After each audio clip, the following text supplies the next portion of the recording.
हर हर महादेव दोस्तों सावन मास हिंदू धर्म में एक विशेष पर्व है।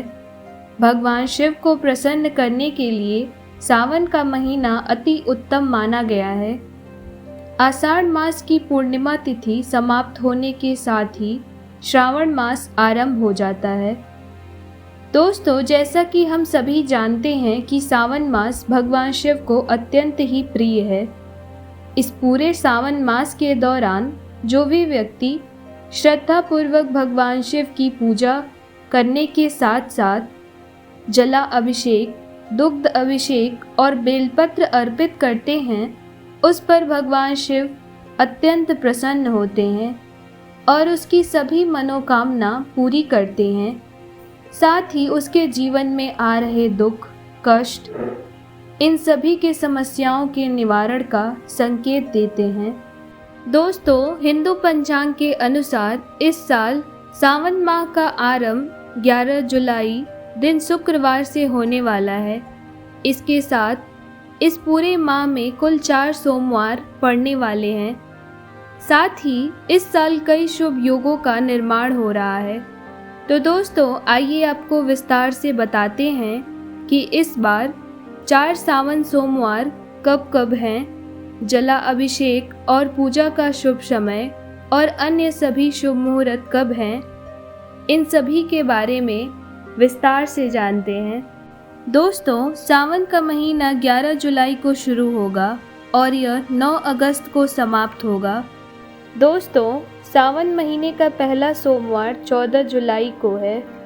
दोस्तों, सावन के पहले सोमवार को शिव पूजन व जला अभिषेक का शुभ ब्रह्म मुहूर्त सुबह के 4:11 से लेकर सुबह के ही 4:52 तक रहेगा। पूजा का कुल समय केवल 41 मिनट का है। दोस्तों, वही अभिजीत मुहूर्त 11:59 से लेकर दोपहर के 12:55 तक रहेगा। वहीं विजय मुहूर्त दोपहर के 2:45 से लेकर 3:40 तक है। दोस्तों, 2025 में कुल 4 सावन सोमवार पड़ेंगे। सावन का पहला सोमवार 14 जुलाई को, सावन का दूसरा सोमवार 21 जुलाई को है, सावन का तीसरा सोमवार 28 जुलाई को और सावन का चौथा व अंतिम सोमवार 4 अगस्त को रहेगा। दोस्तों, ऐसी मान्यता है कि सावन माह में शिव जी संग माँ पार्वती की विधि पूर्वक पूजा करने तथा सोमवार व्रत करने और शिवलिंग का जला अभिषेक करने और बेलपत्र अर्पित करने से व्यक्ति के जीवन में सुख समृद्धि आती है। भगवान भोलेनाथ व माता पार्वती की कृपा से सुखद वैवाहिक जीवन व संतान प्राप्ति का आशीर्वाद प्राप्त होता है। तो दोस्तों, आइए आपको बताते हैं कि सावन सोमवार की आज तक की सबसे सरल पूजा विधि क्या है। दोस्तों, सबसे पहले सावन सोमवार के दिन सुबह उठकर मंदिर की साफ सफाई करिए। अगर संभव हो सके तो सफाई एक दिन पहले ही करिए, क्योंकि शास्त्रों में लिखा है कि किसी भी व्रत, अनुष्ठान, त्योहार के दिन मंदिर की साफ सफाई नहीं करनी चाहिए। तो ऐसे में कोशिश करें कि मंदिर की सफाई एक दिन पहले ही करें। दोस्तों, सावन सोमवार व्रत के दिन सुबह स्नानादि करके स्वच्छ वस्त्र धारण करिए। उसके बाद अपने घर के मंदिर में जाकर एक चौकी पर भगवान शिव और माता पार्वती सहित फोटो या प्रतिमा स्थापित करिए और साथ में एक शिवलिंग भी जरूर स्थापित करिए। इसके बाद शिवलिंग का शुद्ध जल से अभिषेक करिए। उसके बाद गंगा जल और पंचामृत से अभिषेक करिए। दोस्तों, शिवलिंग पर पंचामृत से अभिषेक करने के बाद भगवान शिव और माता पार्वती के प्रतिमा पर आम के पत्ते से केवल गंगा जल से छिड़काव करिए।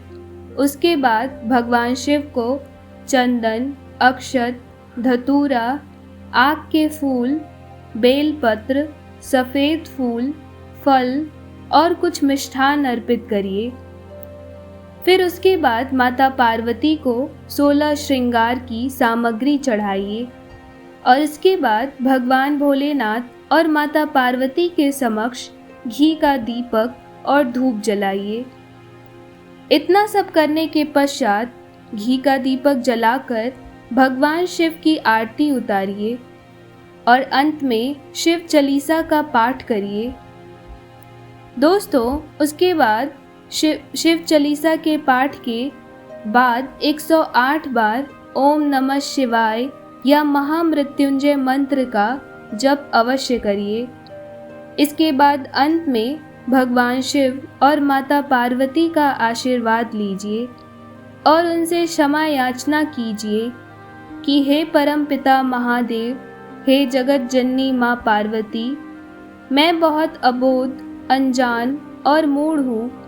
अगर मुझसे आपकी पूजा में कोई त्रुटि हुई हो तो मुझे क्षमा करिए और अपनी कृपा दृष्टि मेरे और मेरे सभी परिवारजनों पर सदा बनाए रखिए, ताकि हम सब आपकी सदैव भक्ति करते रहें।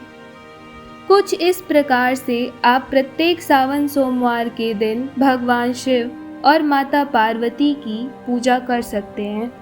दोस्तों, ऐसी मान्यता है कि अगर सावन के दौरान आप भगवान शिव को कुछ नहीं चढ़ा पा रहे हैं तो केवल 1 लोटा विधिवत तरीके से जल चढ़ा दीजिए। इससे भी भगवान शिव बहुत प्रसन्न हो जाते हैं। इसके अलावा शिव पुराण में भगवान भोलेनाथ को प्रसन्न करने के नियम के साथ साथ कुछ और भी उपाय बताए गए हैं। ऐसे ही बेलपत्र को लेकर एक नियम बताया गया है, जिसे करने से व्यक्ति को हर एक दुख दर्द से छुटकारा मिल जाता है और सुख समृद्धि, धन संपदा की प्राप्ति होती है। तो आइए जानते हैं बेलपत्र को किस तरह से चढ़ाने से शुभ फलों की प्राप्ति होती है।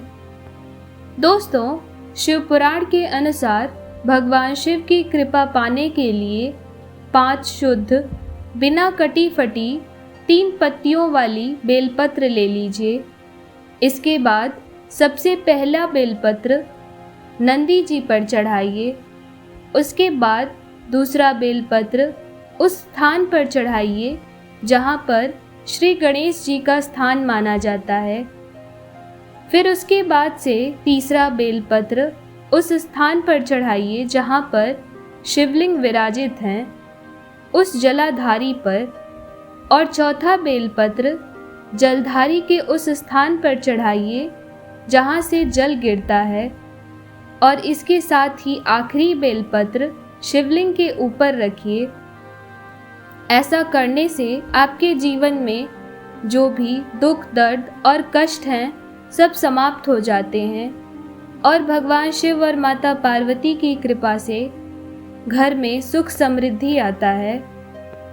दोस्तों, अगर आपके पास बेलपत्र ना हो तो शिव मंदिर में शिवलिंग पर चढ़ी बेलपत्र को उठाकर उसको स्वच्छ जल से धो लीजिए। धोने के बाद उसको भगवान शिव को अर्पित करिए। शिव पुराण के अनुसार ऐसा करने से भगवान भोलेनाथ रुष्ट नहीं होते हैं और इसका फल व्यक्ति को पूर्ण मिलता है। बेलपत्र का इस्तेमाल दोबारा इस प्रकार से किया जा सकता है, इसीलिए आप बिना किसी संकोच के चढ़ी हुई बेलपत्र को दोबारा धोकर चढ़ा सकते हैं। दोस्तों, जितना महत्व श्रावण सोमवार व्रत रखने का है, उतना ही महत्व श्रावण सोमवार की व्रत कथा सुनने का माना गया है। अगर कोई व्यक्ति किसी कारण से श्रावण सोमवार व्रत नहीं रख पाता है तो वह श्रावण सोमवार व्रत की कथा को भी सुन ले तो उसे भी शुभ फलों की प्राप्ति होती है। तो दोस्तों, चलिए सुनते हैं श्रावण सोमवार व्रत की सबसे प्रसिद्ध और प्रचलित पौराणिक कथा को।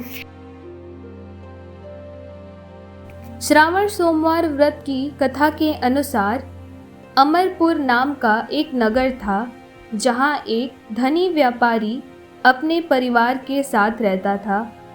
नगर में हर कोई उस व्यापारी का मान सम्मान करता था, लेकिन इतना सब कुछ होने के बाद भी वह व्यापारी दुखी रहता था, क्योंकि उस व्यापारी की कोई संतान नहीं थी। संतान न होने के कारण वो व्यापारी दिन रात चिंता में डूबा रहता था। उसके मन में बस यही ख्याल आता था कि उसकी मृत्यु के बाद इतने बड़े व्यापार और धन संपत्ति को कौन संभालेगा। पुत्र पाने की इच्छा से वो व्यापारी सोमवार व्रत करता था और भगवान शिव की विधि विधान से पूजा किया करता था। शाम के समय व्यापारी शिव मंदिर में जाकर भगवान शिव के समक्ष घी का दीपक जलाता था। उस व्यापारी की भक्ति से प्रसन्न होकर एक दिन माता पार्वती ने भगवान शिव से कहा कि हे प्राणनाथ, ये व्यापारी आपका परम भक्त है। न जाने कितने दिनों से सावन सोमवार का व्रत और पूजा नियमित कर रहा है। हे भगवान, आप कृपा कर इस व्यापारी की मनोकामना पूर्ण करिए। तब माता पार्वती के इस प्रकार आग्रह पर भगवान शिव ने मुस्कुराते हुए कहा कि हे पार्वती, इस संसार में सबको उसके कर्म के अनुसार ही फल की प्राप्ति होती है। जिसके भाग्य में जो लिखा है उसे वही मिलता है। लेकिन इसके बावजूद भी पार्वती जी नहीं मानी और उन्होंने आग्रह करते हुए कहा कि नहीं प्राणनाथ, आपको इस व्यापारी की इच्छा पूरी करनी होगी। यह आपका अनन्य भक्त है, प्रत्येक सावन सोमवार विधिवत व्रत रखता है। आपको इसे पुत्र प्राप्ति का वरदान देना ही होगा। तब माँ पार्वती का इतना आग्रह देख भगवान शिव ने कहा, हे पार्वती, तुम्हारे आग्रह पर मैं इस व्यापारी को पुत्र प्राप्ति का वरदान देता हूँ, लेकिन उसका पुत्र केवल 16 वर्ष तक ही जीवित रहेगा। तब उसी रात भगवान शिव ने उस व्यापारी को स्वप्न में आकर दर्शन दिया और कहा कि मैं तुम्हें पुत्र प्राप्ति का वरदान देता हूँ, लेकिन तुम्हारा पुत्र 16 वर्ष तक ही जीवित रहेगा। तब भगवान शिव के वरदान से व्यापारी को प्रसन्नता तो हुई, लेकिन पुत्र की अल्पायु का सोचकर उसकी प्रसन्नताओं का नाश हो गया। लेकिन इसके बावजूद भी व्यापारी पहले की ही तरह सावन सोमवार का विधिवत व्रत करता रहा। कुछ महीने बाद उसके घर में एक अत्यंत ही सुंदर पुत्र जन्म लिया। व्यापारी ने धूमधाम से पुत्र जन्म का समारोह मनाया। व्यापारी मन ही मन दुखी रहता था, क्योंकि वो अपने पुत्र की अल्पायु का रहस्य जानता था। ये रहस्य उसने घर में किसी को नहीं बताया था। विद्वान ब्राह्मणों ने उस पुत्र का नाम अमर रखा। जब अमर 12 वर्ष का हुआ तो उसे शिक्षा ग्रहण करने के लिए वाराणसी भेजने का निश्चय हुआ। व्यापारी ने अमर के मामा दीपचंद को बुलाया और कहा कि अमर को शिक्षा प्राप्त करने के लिए वाराणसी छोड़ आइए। और इस तरह से अमर अपने मामा के साथ शिक्षा प्राप्त करने के लिए निकल पड़ा। रास्ते में जहाँ भी अमर और दीपचंद ठहरते, वहीं यज्ञ करते और ब्राह्मणों को भोजन कराते रहते। लंबी यात्रा के बाद अमर और दीपचंद एक नगर में पहुँचे। उस नगर के राजा की कन्या का विवाह था, जिसके लिए पूरा राज्य सजाया गया था। राजा की कन्या की बारात आ गई, लेकिन वर का पिता अपने बेटे के एक आंख से काने होने के कारण बहुत दुखी था। उसे भय था कि राजा को इस बात का पता चलने पर कहीं वह अपनी पुत्री का विवाह करने से इनकार न कर दे। वर के पिता की नज़र अमर पर पड़ी तो उसके दिमाग में एक विचार आया। उसने सोचा कि क्यों न इस लड़के को दूल्हा बनाकर राजकुमारी से विवाह करा दूं। विवाह के बाद इस लड़के को धन देकर विदा कर दूंगा और राजकुमारी को अपने नगर ले आऊंगा। वर के पिता ने इस बारे में अमर और उसके मामा दीपचंद से बात की। दीपचंद ने धन के लालच में वर के पिता की बात स्वीकार कर ली। अमर को दूल्हे के वस्त्र पहनाकर राजकुमारी चंद्रिका से उसका विवाह संपन्न कराया। राजा ने बहुत सा धन देकर राजकुमारी को विदा किया। अमर जब लौट रहा था तो उसने जाते जाते राजकुमारी की ओढ़नी पर लिख दिया कि राजकुमारी चंद्रिका, तुम्हारा विवाह मेरे साथ हुआ था।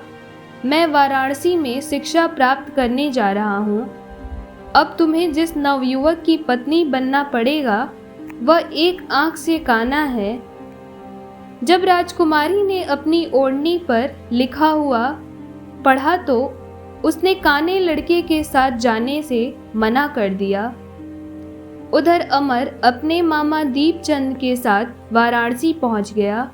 अमर ने गुरुकुल में पढ़ना शुरू कर दिया। जब अमर 16 वर्ष का हुआ तो उसने एक यज्ञ किया। यज्ञ की समाप्ति पर ब्राह्मणों को भोजन कराया और उन्हें अन्न और वस्त्र दान दिए। रात को अमर जब अपने शयन कक्ष में सो रहा था तो शयना अवस्था में ही अमर के प्राण पखेरु उड़ गए। सुबह जब उसके मामा अमर को देखने आए तो उसे मृत देखकर रोने पीटने लगे। मामा के रोने के स्वर समीप से गुजरते हुए भगवान शिव और माता पार्वती ने भी सुने। तब पार्वती जी ने भगवान शिव से कहा कि हे प्राणनाथ, मुझसे इस व्यक्ति की पीड़ा सहन नहीं हो रही है। आप इस व्यक्ति के कष्ट को दूर करिए। तब भगवान शिव ने माता पार्वती से कहा कि हे गौरी, यह तो उसी व्यापारी का पुत्र है। मैंने इसे 16 वर्ष की आयु का वरदान दिया था, इसीलिए इसकी अब मृत्यु हो गई है। इसी की मृत्यु के कारण इसका मामा विलाप कर रहा है। पार्वती जी ने फिर भगवान शिव से निवेदन किया कि हे प्राणनाथ, आप इस लड़के को जीवित कर दें, नहीं तो इसके माता पिता का रो रो कर बुरा हाल हो जाएगा और वे अपने प्राणों का त्याग कर देंगे। इस लड़के का पिता तो आपका परम भक्त है। तब पार्वती जी के बार बार आग्रह करने पर भगवान शिव ने उस लड़के को जीवित होने का वरदान दिया और कुछ ही पल में वो जीवित हो गया। शिक्षा समाप्त कर अमर मामा के साथ अपने नगर वापस चल दिया। दोनों चलते चलते उसी नगर में पहुंचे जहां अमर का राजकुमारी चंद्रिका के साथ विवाह हुआ था। उस नगर में भी अमर ने यज्ञ का आयोजन किया। समीप से गुजरते हुए नगर के राजा ने यज्ञ का आयोजन देखा। राजा ने अमर को पहचान लिया। राजा अमर और उसके मामा को महल में ले गए और कुछ दिन उन्हें महल में रहकर बहुत सारा धन और वस्त्र देकर अपनी बेटी चंद्रिका को अमर के साथ विदा किया। उस लड़के के मामा दीपचंद ने नगर में पहुंचते ही एक दूत को घर भेजकर अपने आगमन की सूचना भेजी। बेटे अमर के जीवित वापस लौटने की बात सुनकर व्यापारी बहुत प्रसन्न हुआ। व्यापारी ने अपनी पत्नी के साथ स्वयं को कमरे में बंद कर रखा था। भूखे प्यासे रहकर वो दोनों अपने बेटे की प्रतीक्षा कर रहे थे। उन दोनों ने प्रतिज्ञा कर रखी थी कि यदि उन्हें बेटे की मृत्यु का समाचार मिला तो वे दोनों भी अपने प्राण त्याग देंगे। व्यापारी और उसकी पत्नी नगर के द्वार पर पहुंचे। अपने बेटे के विवाह का समाचार सुनकर उनकी खुशी का ठिकाना न रहा। उन्होंने अपनी पुत्र वधू राजकुमारी चंद्रिका और अपने पुत्र अमर का बहुत ही भव्य स्वागत किया। उसी रात भगवान शिव ने व्यापारी के स्वप्न में आकर कहा कि हे श्रेष्ठी, मैंने तुम्हारे सावन सोमवार के व्रत करने, व्रत कथा सुनने से प्रसन्न होकर तुम्हारे पुत्र को लंबी आयु का वरदान दिया है। तब भगवान शिव की ये बात सुनकर व्यापारी अत्यंत प्रसन्न हुआ और उसके बाद से ही व्यापारी अपने पूरे परिवार सहित नियम पूर्वक हर सावन सोमवार का व्रत किया और पूजा विधि पूर्वक की। इससे भगवान शिव और माता पार्वती अत्यंत प्रसन्न हुए और उनके घर में फिर से प्रसन्नता लौट आई। दोस्तों, शास्त्रों में लिखा है कि जो भी व्यक्ति सावन सोमवार का विधि पूर्वक व्रत करता है और व्रत कथा को सुनता है, उसकी सभी इच्छाएं पूरी होती हैं और उस व्यक्ति पर भगवान शिव और माता पार्वती की कृपा दृष्टि सदैव ही बनी रहती है।